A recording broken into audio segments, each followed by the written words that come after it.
एक बार फिर से आप सभी साथियों का आपके अपने परिवार एग्जामपुर में हार्दिक स्वागत करता हूं। हम हैं एग्जामपुर कलम से क्रांति। आप सभी जानते हैं कि उत्तर प्रदेश पुलिस कांस्टेबल नई भर्ती का टेंडर आज जारी कर दिया गया है। एक्सप्रेशन ऑफ इंटरेस्ट जो भी कंपनी है उनसे निविदाएं आमंत्रित कर दी गई है और लास्ट डेट जो रखी है टेंडर की वो लास्ट डेट 25 अगस्त। तो आप सोच सकते हैं कि उसने ज्यादा समय नहीं दिया है, मतलब किसी न किसी कंपनी से इनकी बात चल रही होगी।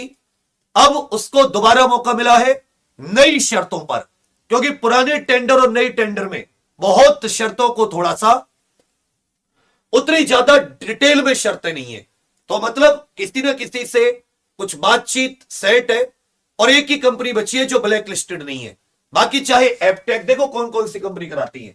ये कुछ कंपनियां जैसे एपटेक, एक कंपनी है एनएससीआई की जो आईटी वाली होती है जिसने, ये दोनों बहुत ही घातक कंपनी है, बहुत ही बुरी, एकदम भ्रष्ट, और इनके अधिकारी बहुत सारे लोग तो ये ब्लैक लिस्टेड भी है और ये शर्त भी पूरी नहीं करती।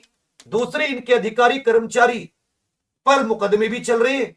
ये चोरी कराने में, नकल कराने में भी इनका नाम है, कई मुकदमों में नाम है, तो ये तो कर नहीं सकती। अब ये एक ही बची जिसने इस लेवल का एग्जाम कराए पिछले, कौन बची? सती टीसीएस।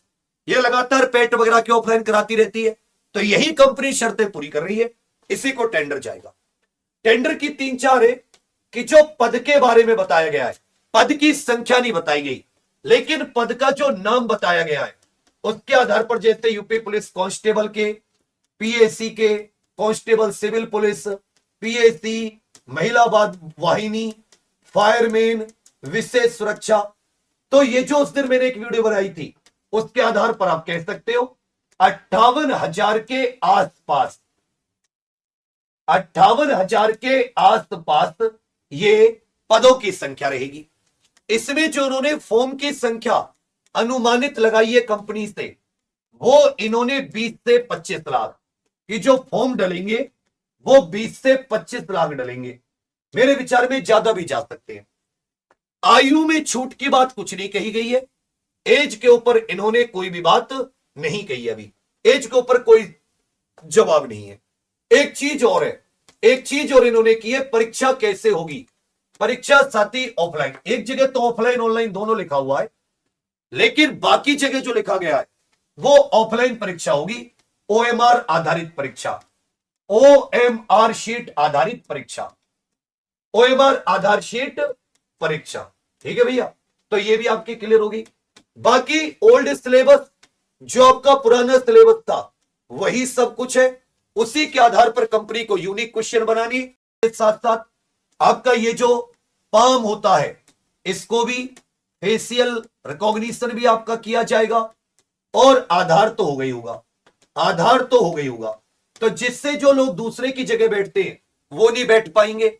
ये किस अच्छा चीज हो गई है। और कुछ चीजें जो मुझे बाकी टेंडर में, जैसे आपका ये अभी रेडियो ऑपरेटर वाला टेंडर था कितना बढ़िया से, उसमें, और पुराना जो टेंडर था जो यूपी पुलिस कांस्टेबल का 2021 में आया था, 2022 की शुरुआत में, उसमें भी मुझे क्या चीजें लगी वो मैं आपको बता दूं। जैसे यूनिक क्वेश्चन कितने बनेंगे, यूनिक क्वेश्चन कितने होंगे, इस पर कोई वो नहीं है। अगर कंपनी कुछ चीज नहीं करती तो उस पर पेनल्टी वगैरह कितने की लगेगी, वो सब भी नहीं है। यदि उस कंपनी के मालिक या वो सब कंपनी के लोग चोरी नकल में पकड़े जाते हैं तो क्या उन पर कोई केस वगैरह चलेगा, वो सब भी नहीं है। थोड़ी सी शर्तें मुझे लग रहा है कुछ अच्छी की गई है, थोड़ी ऊपर नीचे। बाकी आप देखोगे, उसको पढ़ोगे अच्छे से और पुराने टेंडर से कंपैरिजन करोगे, आपको समझ में आ जाएगा।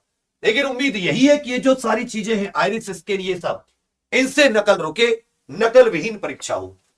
तो परीक्षा इधर आप देखोगे ऑफलाइन ओएमआर शीट आधारित 20 से 25 लाख, एज के ऊपर छूट अभी नहीं दी गई है, लेकिन उम्मीद है कि जिस तरीके से आप सभी लोग देखो, इसमें उठना पड़ेगा, एक बार अपने विधायक इत्यादि को आपको वो पहुंचाना पड़ेगा, जैसे बीएड वाले पहुंचा रहे।